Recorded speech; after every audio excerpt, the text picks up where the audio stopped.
প্রিয় শিক্ষার্থী বন্ধুরা, আশা করি ভালো আছো। আলহামদুলিল্লাহ, আমিও ভালো আছি। প্রিয় শিক্ষার্থী বন্ধুরা, আজকে আমি তথ্য ও যোগাযোগ প্রযুক্তি বিষয়ের অধ্যায় 5, যার শিরোনাম প্রোগ্রামিং ভাষা থেকে আলোচনা করব ইনশাআল্লাহ। তো আলোচনার শুরুতেই আমরা কিছু ছবি দেখে নেব। এই ছবিগুলি কি প্রকাশ করছে? আমরা দেখতে পাচ্ছি এখানে একজন ব্যক্তি তার সামনের দিকে অগ্রসর হচ্ছেন এবং এখানে 3 দিকে রাস্তা রয়েছে। সে কোন দিকে যাবেন এই নিয়ে সে চিন্তা ভাবনা করছেন। হ্যাঁ, তারপরে এখানে আমরা দেখতে পাচ্ছি কিছু দিক নির্দেশনা আছে। তারপরে সে কোন সিদ্ধান্তটা শুনবেন, মানবেন, এখানে কিছু এরো আছে। ঠিক আছে, তো এই ছবিগুলি থেকে আমরা যে কি জানতে পারছি বা কি বুঝতে পারছি তার আলোকেই আজকের আমরা আলোচনার বিষয়টা জেনে নেব। তাহলে আজকের আলোচনার বিষয়টা হচ্ছে সি ভাষায় ব্যবহৃত কন্ডিশনাল কন্ট্রোল স্টেটমেন্ট নিয়ে। তো আমি আশা করছি তোমরা আমার এই কথাগুলো মনোযোগ সহকারে বুঝবে এবং শুনবে এবং বোঝার চেষ্টা করবে।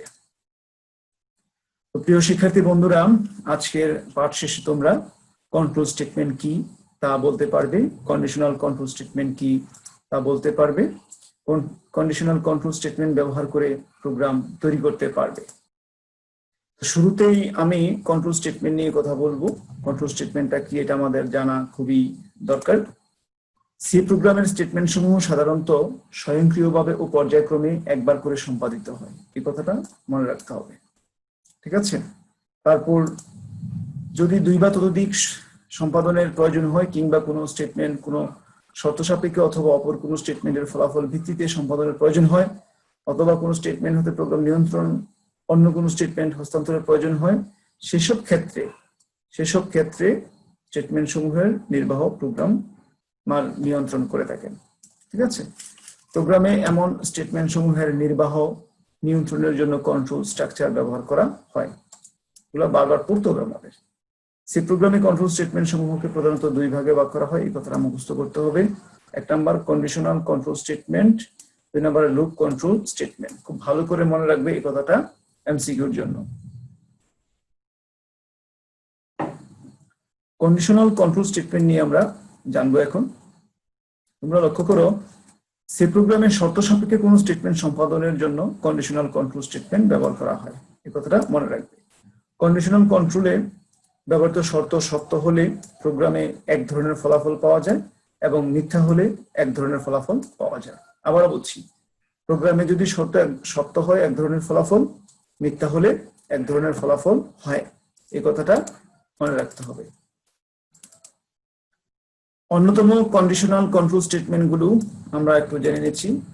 If statement, else if statement, তারপরে if else statement, switch statement. এই 4টা স্টেটমেন্টের নাম আমাদের খুব ভালো করে মুখস্থ করতে হবে। ঠিক আছে, তো তোমরা এখানে লক্ষ্য করো, ইফ স্টেটমেন্ট একটি শর্ত, একটাই সত্য হবে, কাজ হবে। ইফ এলস এখানে 2 দিকে আছে, একটা সত্য হলে বাকিটা অন্যটা মিথ্যা হবে। আর এলস ইফ এখানে কয়েকটা রাস্তা আছে, এখানে আমাকে সিদ্ধান্ত অনুযায়ী শর্ত অনুযায়ী আমাকে সামনের দিকে যেতে হবে। আর সুইচ স্টেটমেন্টে অনেকগুলি শর্ত আমরা এখানে প্রয়োগ করতে পারি। কথাগুলি মনে রাখবে খুব ভালো করে। ইফ স্টেটমেন্টের মধ্যে একটি কন্ডিশন এবং এটা ট্রু হবে, ইফ এলস 2টি, এলস ইফ বহু এবং সুইচের মধ্যে অনেকগুলি। ঠিক আছে, এই কথাগুলি মনে রাখবে। এখানে অন্যতম কন্ডিশনাল কন্ট্রোল স্টেটমেন্ট গুলো আমরা খুব ভালো করে তালিকাভুক্তভাবে মনে রাখবো। ইফ স্টেটমেন্ট, এলস ইফ, তারপরে ইফ এলস আছে, সুইচ স্টেটমেন্ট বা এলস ইফকে আমরা নেস্টেড স্টেটমেন্টও বলে থাকি। ঠিক আছে, এগুলি আমরা একটু ভালো করে মনে রাখার চেষ্টা করব। তো এই 4টা স্টেটমেন্ট নিয়ে আমরা আলোচনা করব ধারাবাহিকভাবে। তোমরা লক্ষ্য করো, এখানে ইফ স্টেটমেন্ট, ইফ এলস, তারপর এলস ইফ, সুইচ স্টেটমেন্ট। ঠিক আছে, তার কিছু কাঠামো এখানে দেওয়া আছে, এই স্ট্রাকচারগুলো আমাদেরকে মনে রাখতে হবে আমাদের সুবিধার জন্য। এখানে তোমরা লক্ষ্য করো যে ইফ স্টেটমেন্ট, যেটা ইফ স্টেটমেন্ট, এখানে একটি শর্ত ট্রু হলে একটা ফলাফল হবে। ঠিক আছে, আবার তোমরা এখানে লক্ষ্য করো ইফ এলস, ইফ এলস, এটা যদি আমরা লক্ষ্য করি, এখানে আসো, ট্রু হলে একটা ধরনের ফলাফল, ফলস হলে এক ধরনের ফলাফল। ঠিক আছে, তারপরে আমরা দেখবো এখানে এলস ইফ আছে, স্টার্ট, ট্রু হলে একটা স্টেটমেন্ট, আবার ফলস যদি হয় তাহলে এটাকে আবার যাচাই করা হবে, ফলসের মধ্যে আবার শর্ত যদি আবার ট্রু হয় একটা স্টেটমেন্ট, যদি ফলস হয় তাহলে আরেকটা স্টেটমেন্ট কাজ করবে, একাধিক স্টেটমেন্ট এখানে কাজ করছে, এটা এলস ইফ। আর এটা হলো আমাদের সুইচ স্টেটমেন্ট। ঠিক আছে, অনেকগুলি স্টেটমেন্ট এখানে কাজ করবে, সেটা হচ্ছে সুইচ স্টেটমেন্ট। আমরা এই স্টেটমেন্ট স্ট্রাকচারগুলি প্রোগ্রামের মাধ্যমে প্র্যাকটিস করব, চর্চা করব। ঠিক আছে,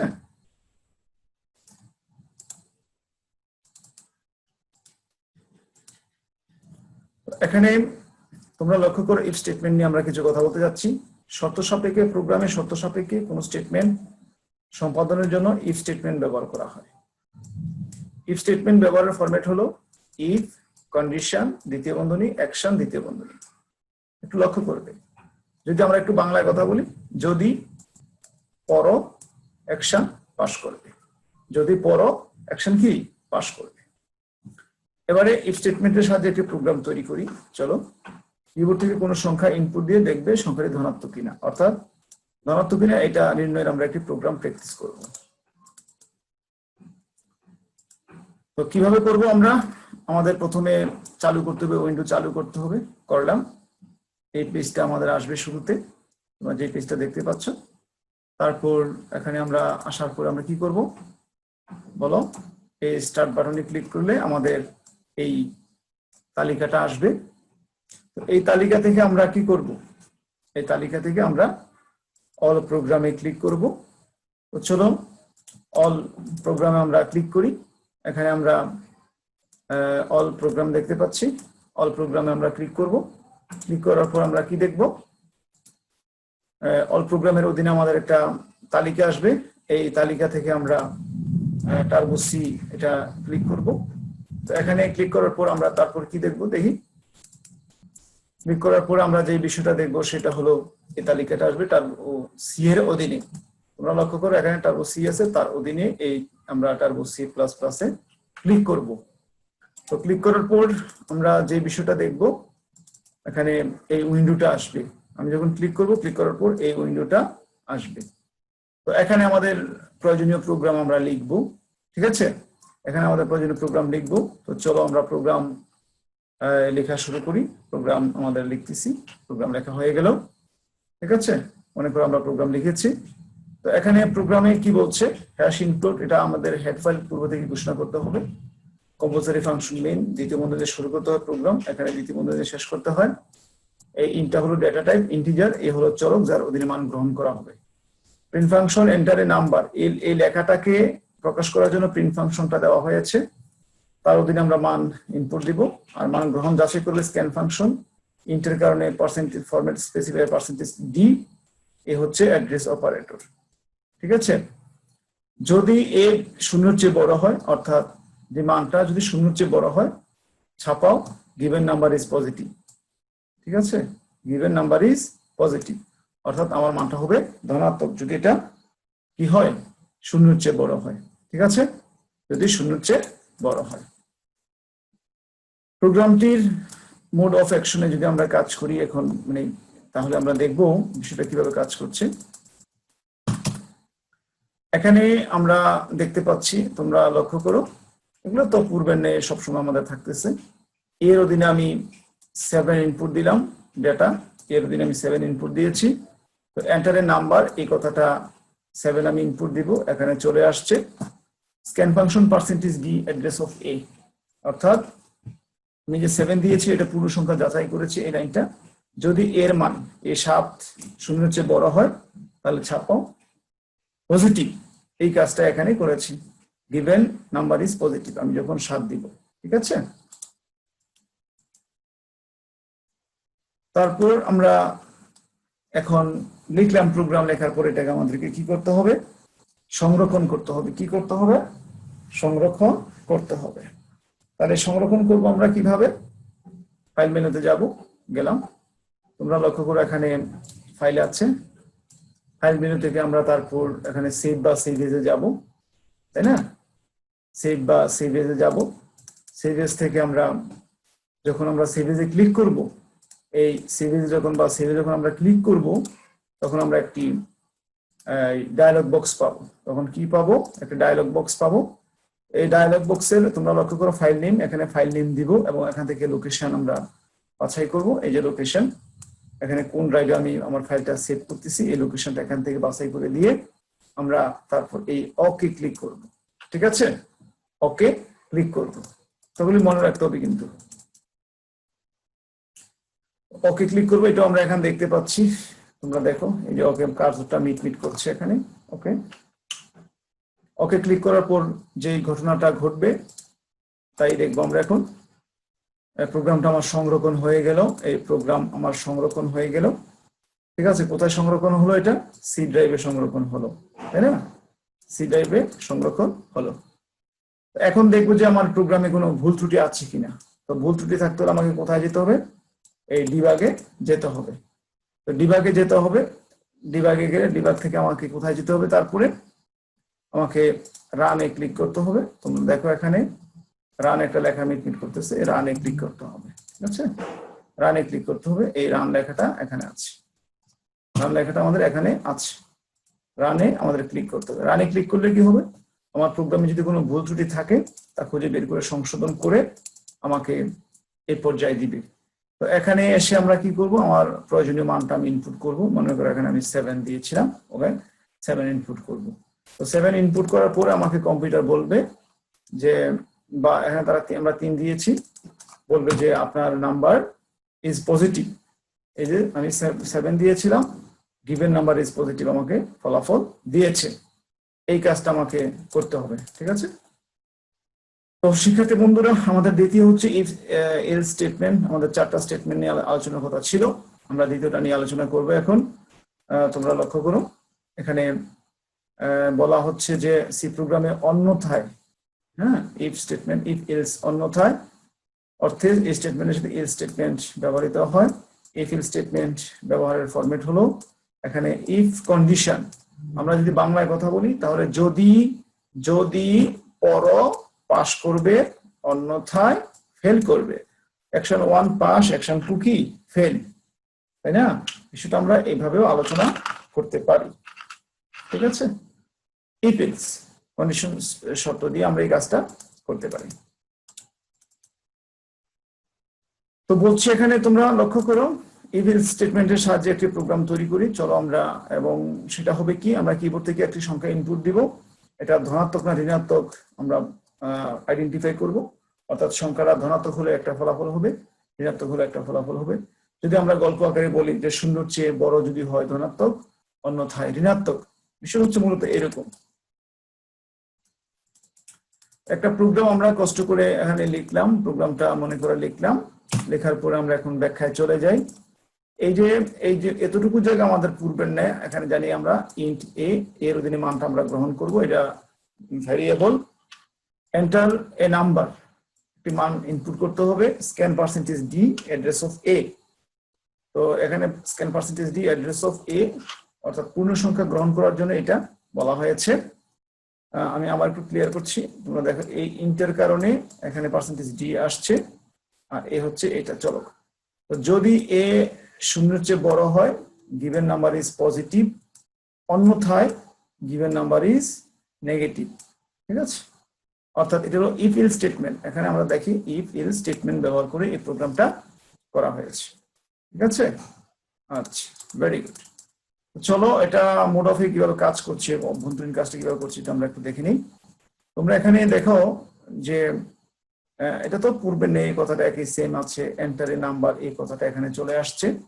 আর মানটা আমার যাচাই করার জন্য এই লাইনটা, ইফ এ 0-র চেয়ে বড় যদি হয় তাহলে পজিটিভ বলছে এখানে, আর যদি না হয় তাহলে কি নেগেটিভ। তো এই কথাটা আমাদের এখানে চলে আসছে।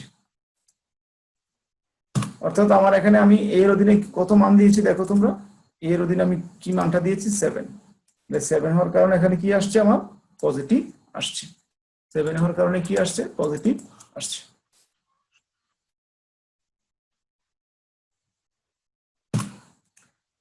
আরেকটা মান আমরা দেখি, একটু খেয়াল করো।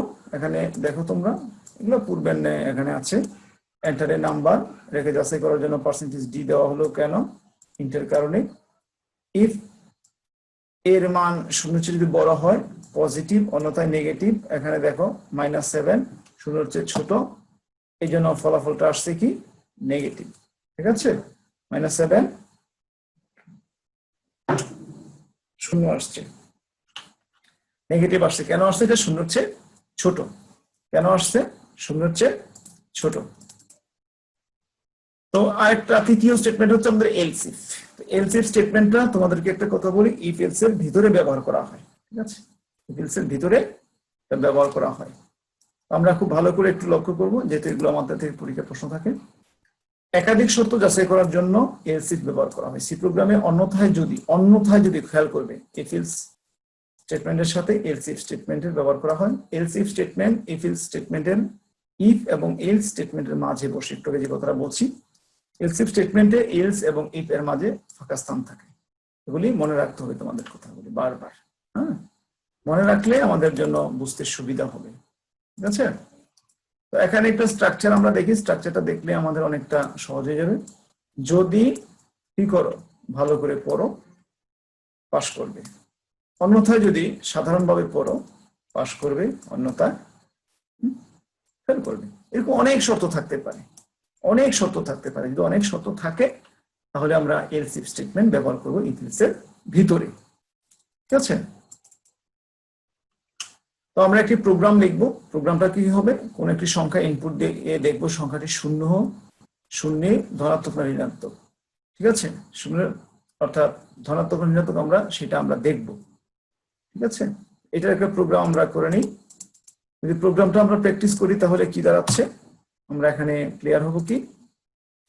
এতটুকু তো পূর্বের না, আমরা এখানে তেমন কোনো কথা বলবো না। ইন্ট এ, এটা ডেটা টাইপ এবং এ চলক, এন্টারে নাম্বার, তার অধীনে নাম্বার দিতে হবে। এটা যাচাই করার জন্য স্ক্যান ফাংশন পার্সেন্টেজ ডি, ইন্টের জন্য ফরম্যাট স্পেসিফায়ার, আর চলক এ।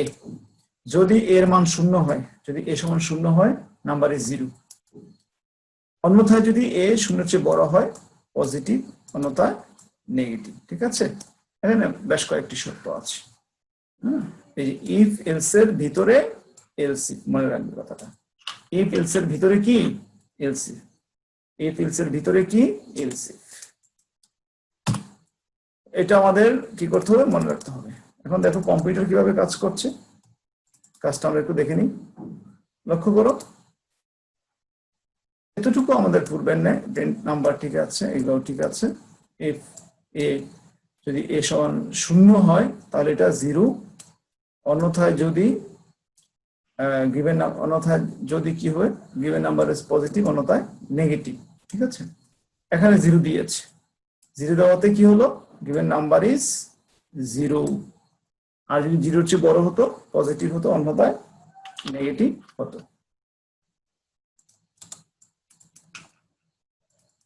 ধনাত্মকের ক্ষেত্রে খেয়াল লক্ষ্য করো তোমরা, যেখানে কি বলছে, আমরা যদি প্র্যাকটিস করি তো এখানে দেখো এগুলি পূর্বের নেই। এ যদি শূন্যের চেয়ে বড় হয়, শূন্যের চেয়ে যদি এ বড় হয় তাহলে গিভেন নাম্বার ইজ 0। অন্যথায় যদি গিভেন নাম্বার, অন্যথায় কি হবে, অন্যথায় যদি গিভেন নাম্বার ইজ পজিটিভ হয়, অর্থাৎ শূন্যের চেয়ে বড় হয়, তাহলে কি হবে, বড় হলে ধনাত্মক হবে, আর ছোট হলে ঋণাত্মক হবে, নেগেটিভ হবে। এখানে 7, এটা শূন্যের চেয়ে বড়, তো বড় হওয়ার কারণে কি হবে, এটা পজিটিভ হবে। বড় হওয়ার কারণে কি হবে, পজিটিভ হবে।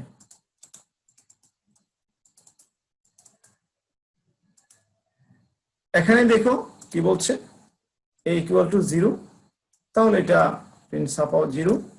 অন্যথায় যদি এটা মিথ্যা হয়, বড় হয় পজিটিভ, ছোট হলে নেগেটিভ, এই কথাটা এখানে বলছে। -7 হওয়ার কারণে এটা কি হবে, নেগেটিভ হবে। ঠিক আছে, কি হবে, নেগেটিভ হবে। তো শিক্ষার্থী বন্ধুরা, আমরা আজকের আলোচনার প্রশ্নোত্তর পর্বে চলে আসছি। আমরা কিছু প্রশ্ন দেখব এবং সঠিক উত্তর করার চেষ্টা করব। দুটি শর্তের জন্য নিচের কোনটি প্রযোজ্য? দুটি শর্ত আমরা জানি, একটি শর্ত হলো ইফ দুটি হলে ইফ এলস, আর দুইটা বা দুইটার অধিক হলে এলস ইফ ব্যবহার করা হয়। অনেকগুলি শর্ত হলে আমরা সুইচ ব্যবহার করি। ঠিক আছে,